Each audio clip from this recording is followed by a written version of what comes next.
बहुत बहुत नमस्कार सर। आप दोनों का इस कार्यक्रम में स्वागत है।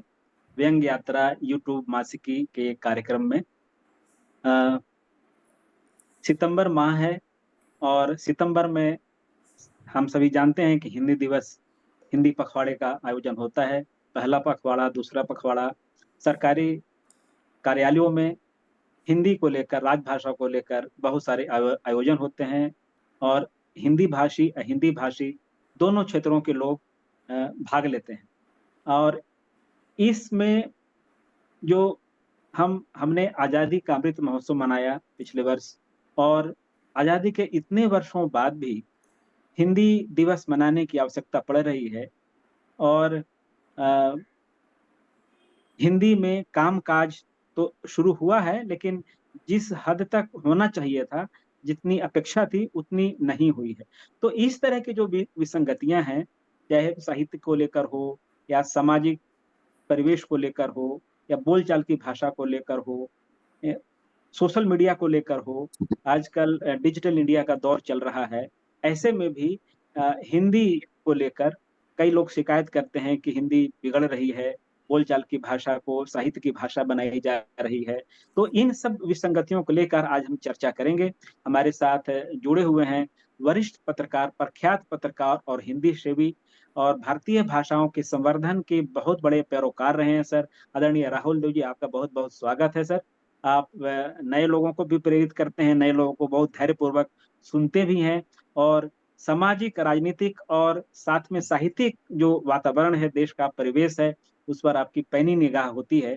आपका बहुत-बहुत सर स्वागत है कार्यक्रम में और बहुत हमारे साथ धन्यवाद हैं आपका व्यंग्य रणविजय। जी, एक बार स्वागत सर। फिर से। हमारे साथ हैं व्यंग्य यात्रा पत्रिका के यशस्वी संपादक और वरिष्ठ व्यंग्यकार और अ, जो विसंगतियाँ हैं, उन पर पैनी नज़र रखते हैं सर और कई ऐसी बातें होती हैं और ऐसी इस तरह से आदरणीय प्रेम जन्मेजय सर रखते हैं, जो जो दिल को छूती हैं और दिल को और लोगों को कचोटती भी हैं। रणविजय, अपने तो प्लेटफॉर्म पे इतनी प्रशंसा ठीक नहीं होती, इतना ही बहुत है कि मैं यहाँ हूँ। जी, और जी और जी।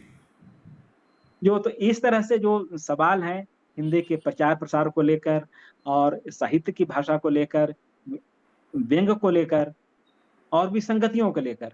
तो सर आप मैं चाहता हूँ कि आप लोग इस कार्यक्रम को आगे बढ़ाएँ, फिर मैं आप लोगों से जुड़ूँगा। युवा स्वर को बाद में मौका मिले, पहले हमारे जो वरिष्ठ हैं, वो आपस में बात कर लें। जी सर। हाँ, धन्यवाद रणविजय इसको शुरुआत करने के लिए। और निश्चित ही रूप से राहुल देव जी जानते हैं कि इस समय जो है जिस पर हम बात कर रहे हैं हिंदी दिवस की विसंगतियों को लेकर, और राहुल देव जी हमारी यूट्यूब पत्रिका से भी परिचित हैं और लगातार शुभकामनाएं मिलती रहती हैं कि किस तरह से हमने पहली पत्रिका के रूप में, और वो भी व्यंग्य की पत्रिका के रूप में इसकी शुरुआत की है। और हमारा ये है, मकसद ये है कि यूट्यूब में वैसे बहुत सारी अच्छी और ख़राब दोनों तरह की सामग्री मिलती रहती है, पर एक पत्रिका के रूप में जो एक अभाव खला था, जो पत्रिका पहले चलती थी दूरदर्शन पे, उसके बाद पत्रिका के रूप में कोई चीज़ उपलब्ध नहीं हुई। तो राहुल देव जी, इस बार का हमारा विषय जो है वो हिंदी दिवस की विसंगतियाँ, क्योंकि ये 14 सितंबर को हमारा अंक आ जाएगा। और मैं देख रहा हूँ कि आप के बारे में, आप अंग्रेजी पत्रकारिता, हिंदी पत्रकारिता, और किस तरह से आपने पहले अंग्रेजी से शुरू किया, उसके बाद जो है विभिन्न संस्थानों में आपने हिंदी की स्थिति, दशा दुर्दशा दोनों देखी। और एक बार तो मुझे याद है कि अभी रणविजय बात कर रहे थे हिंदी दिवस को लेकर जश्न की, तो आपने एक जगह बड़ी तल्खी से कहा था कि हिंदी का जश्न मनाना जाना चाहिए। लोग ये कहते हैं कि हिंदी का जश्न जो है मनाया जाना चाहिए क्योंकि ये बहुसंख्यकों की भाषा है। ये एक बहुत ही अजीब और बेतुकी भावना है। ये बेतुकी भाषा से आपका क्या अभिप्राय था कि जब आप बहुसंख्यकों की भाषा के आधार पर इसका जश्न ना मनाया जाए? कहीं आपके मन में एक टीस है, मुझे जो उसमें लगा कि जिन कारणों से हिंदी का जश्न मनाना चाहिए वो हमें उपलब्ध नहीं है। तो क्या कहना चाहेंगे इस पे राहुल जी आप? सबसे पहले तो बहुत धन्यवाद प्रेम जन्मेजय जी, और मेरे तो मैं कहूँगा व्यंग्याचार्य हैं आप, व्यंग गुरु हैं। तो बहुत बहुत आपका बहुत आभार कि इतने आपने ये जो अनूठा काम शुरू किया है उसमें मुझे थोड़ी जगह दे रहे हैं आप। और रणविजय तो हमारे पुराने मित्र हैं, तो आप दोनों बहुत अच्छे प्रखर और प्रसिद्ध व्यंग्यकार भी हैं।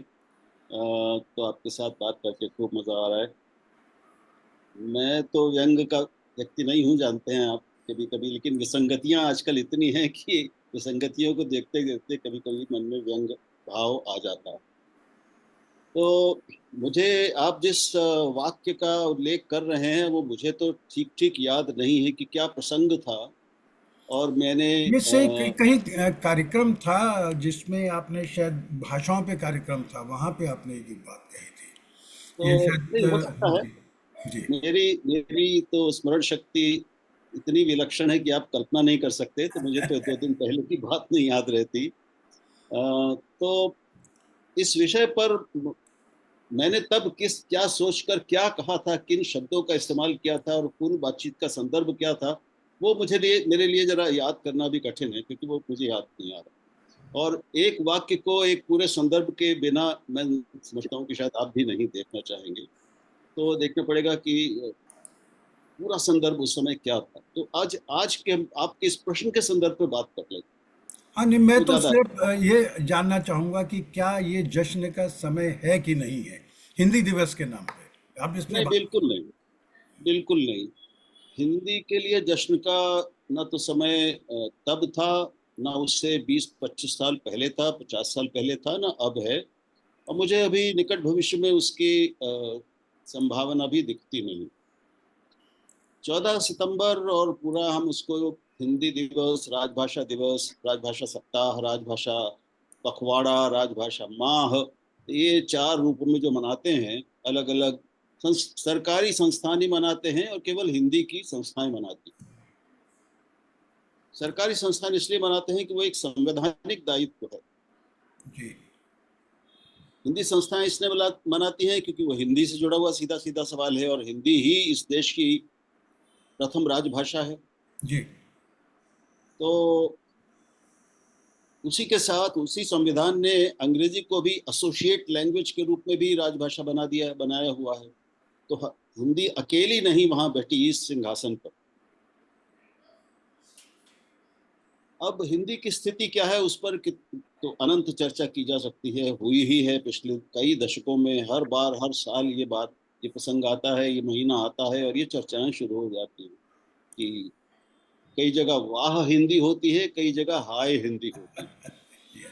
दोनों के बीच में जितने भाव हो सकते हैं वो सब आ जाते हैं हमारे सामने।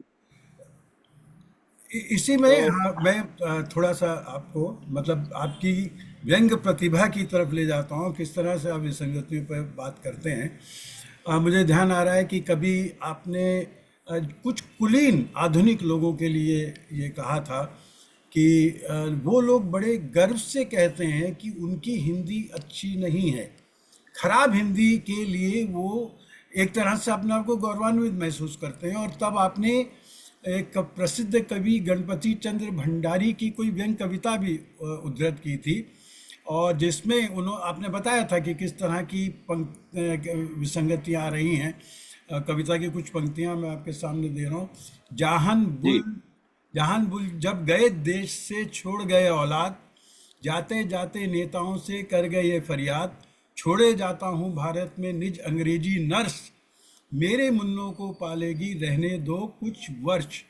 आज़ादी के मतवालों ने आज़ादी के मतवालों ने किया उसे स्वीकार, राजघराने में रहने का मिला उसे अधिकार।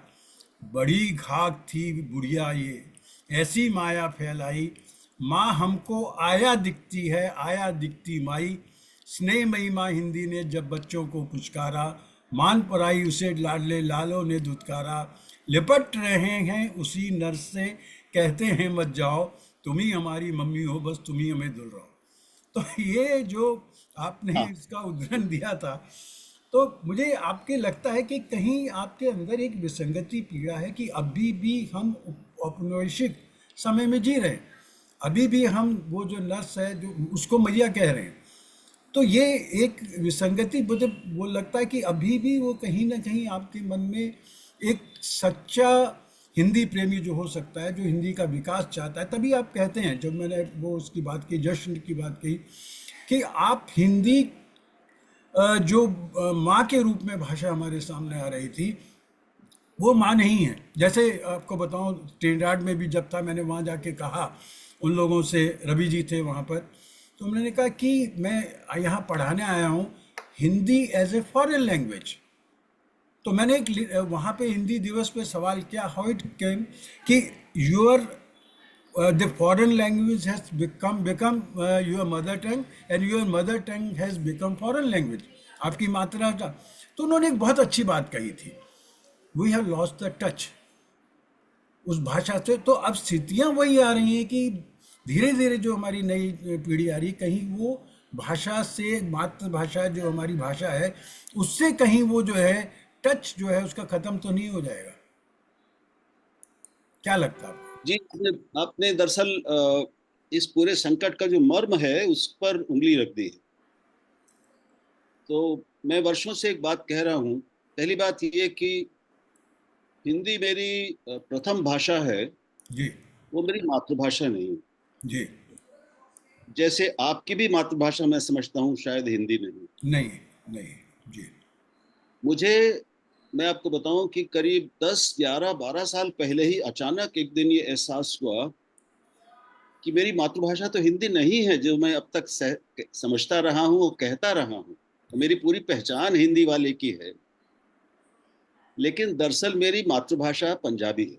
जी। क्योंकि जन्म के 3 साल तक मैं पंजाब में रहा, पंजाबी परिवार में जन्म हुआ और मेरे कानों में केवल पंजाबी गई।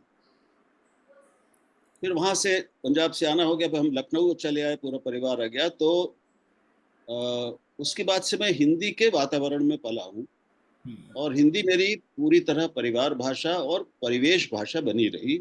इस कारण वो आज मेरी प्रथम भाषा। जी। लेकिन मातृभाषा कितने गहरे जाकर बैठ जाती है हमारी चेतना में, इसका एहसास मुझे, जैसे मैंने कहा, कि 10-12 साल पहले हुआ। मैं उस घटना के विस्तार में नहीं जाऊंगा, लेकिन मैंने पाया कि मेरी अपनी चेतना में पंजाबी, मैं उसको पढ़ और लिख नहीं सकता क्योंकि पढ़ने का उसका मौका ही नहीं मिला। लेकिन वो कहीं ऐसे गहरे बैठी हुई थी कि जब मैं पंजाबी के वातावरण में आता रहता हूँ, या मेरे साथ कोई ऐसा व्यक्ति होता है जो केवल पंजाबी जानता है, वही बोलता है, तो मेरे मन से और मेरे मुंह से स्वतः पंजाबी निकलती है, बिना प्रयास के, अवचेतन में कहीं ऐसे बैठी हुई थी वो। अचानक उस एक घटना ने, उस एक क्षण ने मुझे ये बताया कि मातृभाषा क्या होती है, कितने गहरे हमारी चेतना में जाकर बैठती है, और कैसे वो, हम नहीं जानते कब कैसे वो प्रस्फुटित होकर जागृत हो जाएगी और हमारे बात स्वरित हो जाएगी, हमारे मुंह पर आएगी। बिल्कुल। आपसे, आप जब ये तो बात कह रहे हैं, माफ़ कीजिएगा, कि जब कह रहे हैं, मैं सिर्फ अपना जोड़ना चाह रहा था कि मैं जब भी अपनी माँ से या पिताजी से बात करता था तो पंजाबी में बात करता था, सहज स्वाभाविक। अपनी जितनी मामियाँ हैं चंडीगढ़ में जो लोग हैं, उन लोगों से बात करते हुए सीधी वो मतलब वो बात ही वहाँ से करेंगे, हो काके, और प्रेम कभी नहीं कहेंगे, हो प्रेम की हाल ने, उस तरह से बात हाँ करते जी, हैं। हाँ जी। तो ये स्वाभाविक है तो जो आपने बात कही है। जी, तो, आगे कहिए। तो कई जो भ्रम है हिंदी वालों में, हिंदी को लेकर, मैं उसके संदर्भ में उस बिंदु पर आ रहा था। जी। मैं अब नहीं जानता कि रणविजय की मातृभाषा क्या है। प्रथम भाषा तो हम सबकी, हम तीनों की हिंदी। रणविजय, आप बताएं थोड़ा इसके बारे में अपना। मेरी मेरी भाषा मगही है, लोक भाषा है, मागधी जिसको बोलते हैं, मगही, मगध जी, की बिल्कुल भाषा। जी। बिल्कुल। तो वो लोक भाषा होगी, हमारे लिए वो लोक भाषा है, लेकिन आपके लिए वो मातृभाषा है। मातृभाषा है, जी जी। तो ये अंतर हम अक्सर हिंदी वाले भूल जाते हैं कि मातृभाषा क्या है, लोक भाषा क्या है, परिवार भाषा, परिवेश भाषा, और प्रथम और दूसरी भाषा, प्रथम भाषा, द्वितीय भाषा। मैं कहूँ जैसे अब हम दोनों, हम सभी लोगों की कामकाज की भाषा शायद अंग्रेजी हो गई होगी अपने अपने कार्यक्षेत्र में। उन लोगों को छोड़कर जो केवल हिंदी के ही क्षेत्र में उनकी आजीविका, और उनके, वो चाहे वो हिंदी के शिक्षक हों या वो पत्रकार हों या वो लेखक हों, उनको छोड़कर आमतौर पर जो दूसरे लोग आजकल भारत में, आधुनिक भारत में काम करते हैं, तो अभ्यास के कारण और मजबूरी के कारण अंग्रेजी पर उनकी उनकी सिद्धता कह लें कि अभ्यास उसका ज्यादा हो जाता है। तो ये अंतर समझना पहले बहुत जरूरी है। और हम पाते हैं कि इतने वर्षों बाद भी, 75 साल बाद भी, हिंदी के बड़े बड़े लेखक, बड़े बड़े लोग और चिंतक हिंदी मंच पर हिंदी को देश की, भारत की मातृभाषा कहते हैं। ये कहने वाले बड़े से बड़े मंत्री भी हैं, नेता हैं, हमारे हमारे प्रशासक हैं, और हिंदी के चिंतक और विद्वान भी हैं। सब नहीं, लेकिन अधिकतर। मैं समझता हूं कि ये पहला ही शुरुआत यही है, ये एक भ्रांति है। हिंदी इस देश की मातृभाषा नहीं है, न कभी थी, न है, न होगी। हिंदी देश की औपचारिक यानी शासकीय रूप से उसकी राजभाषा है, अनौपचारिक सामाजिक रूप से इस देश की सबसे बड़ी संपर्क भाषा है। और बहुसंख्यक की बात जो मैंने अगर कही होगी तो वो इसी संदर्भ में कही होगी कि हिंदी के राजभाषा बनने का जो एकमात्र गुण था, उसमें योग्यता थी, वो उसकी कोई भाषीय श्रेष्ठता और दूसरों से बेहतर होने का नहीं था। इसलिए नहीं कि वो सबसे समृद्ध भाषा थी, सबसे सशक्त भाषा थी, सबसे अच्छी भाषा थी। सिर्फ इसलिए था कि सबसे बड़ी संख्या में भारतीय हिंदी को समझते और बोलते थे। तो किसी भी राजभाषा का ये पहली उसकी जरूरत होती। तो ये मेरा, क्योंकि इसके अलावा बहुसंख्यक और अल्पसंख्यक आजकल हम जो धार्मिक संदर्भ में बात करते हैं, उस रूप में कहने का तो मेरे लिए कोई प्रश्न ही नहीं पैदा होता। ये मेरे लिए कहना असंभव है। तो ये इसलिए नहीं कि ये हिंदुओं की भाषा है, क्योंकि वो नहीं है, हमारे हिंदुओं की भी नहीं है। इसलिए मैं उस बिंदु को अब स्पष्ट कर रहा हूँ। और लेकिन जब से वो राजभाषा बनी, और मैं ये भी निवेदन करना चाहूंगा कि जब संविधान सभा में 3 दिन की वो बहुत सख्त तीखी बहस हुई राष्ट्रभाषा और राजभाषा और हिंदी के संदर्भ में, तो उसमें हिंदी जो राष्ट्रभाषा बनने से रह गई, उसका एक बहुत बड़ा कारण हिंदी कट्टरवादियों का एक समूह था, एक वर्ग था संविधान सभा के भीतर सदस्यों का, जो मतलब वो तर्क और विवेक से परे जाकर केवल जिद पर अड़ गए थे कि हिंदी को राष्ट्रभाषा होना चाहिए। और इसने जो अहिंदी भाषी सदस्य थे दक्षिण के, पश्चिम और पूर्व के विशेष तौर पे, उनको अचानक चौंका दिया, उनको जगा दिया और उनको डरा दिया कि अगर अभी ये हाल है इस उग्रता का, भाषाई उग्रता का, तो आगे क्या होगा? फिर हमारी भाषाओं पर कहीं उनके लिए खतरा तो नहीं बन जाएगी राष्ट्रभाषा हिंदी? फिर उसके बाद एक लंबा चौड़ा बहुत कुछ हुआ, उसके पर्दे के पीछे बहुत हुआ। फिर एक तो आज की जो भाषा नीति है भारत की, हमारे संविधान की जो धाराएं हैं 343 से 51 तक, वो एक समझौते के तहत लाई गई और उनको फिर सभा ने स्वीकार किया। उस समझौते को हम कहते हैं मुंशी आयंगर फॉर्मूला। जी। तो गुजराती भाषी के मुंशी बहुत बड़े कानूनविद भी थे और बहुत बड़े हमारे शास्त्रज्ञ भी थे। और शायद अनंत शयनम या रामस्वामी अयंगर, वो दक्षिण के थे, तमिलनाडु के बहुत बड़े उस समय अपने समय के वकील थे। उन दोनों ने अकेले बैठकर एक लंबी चौड़ी बातचीत की और फिर इसे एक समझौते, एक फॉर्मूले के रूप में सभा के सामने पेश किया और उसको स्वीकार करके हिंदी को राष्ट्रभाषा नहीं राजभाषा बनाया। तो ये एक तो ऐतिहासिक पृष्ठभूमि है जो सभी हिंदी वालों को ध्यान में रखनी चाहिए। और मुझे ये लगता है, मेरा निश्चित मत है कि उस समय अगर इतनी कट्टरवादिता न दिखाई होती, इतनी उग्र जिद न की होती हमारे हिंदी के उस समय के पुरोधाओं ने, तो शायद हिंदी राष्ट्रभाषा बन भी जाती। क्योंकि पूरे देश में एक राष्ट्रीय आंदोलन के अंत में प्राप्त हुए आजादी स्वतंत्रता का एक ज्वार था। राष्ट्रीय भावना, राष्ट्रीयता तो बिल्कुल बहुत प्रबल मैं कहूँगा लहरें पूरे देश में और संविधान सभा में बह रही थी। वो सही क्षण था कि अगर थोड़ा संतुलित, संयमित तरीके से बात रखी गई होती तो पूरे देश को राष्ट्रभाषा के रूप में हिंदी को स्वीकार करने में कोई समस्या नहीं होती। क्योंकि एक माहौल बना हुआ था बिल्कुल पहले से। हिंदी के तो प्रति ये तो एक प्रेम, वो बात। जी, हिंदी के प्रति प्रेम दिखाई देता है लोगों में। पर जब इस तरह की चीजें जी, आती हैं तो मैं देखता हूँ कि एक कट्टरवाद जिसकी आपने जिक्र किया, और वो अब भी है, बहुत कम वो संतुलित सोच है। अब हमारे उसके यहाँ बाद पे फ्रेंड्स के एक तरफ हिंदी वाले हैं, दूसरी तरफ अंग्रेजी वाले, आप जैसे लोग बहुत कम हैं कि जो अंग्रेजी में जितने दक्ष हैं हिंदी में भी है, और दोनों भाषाओं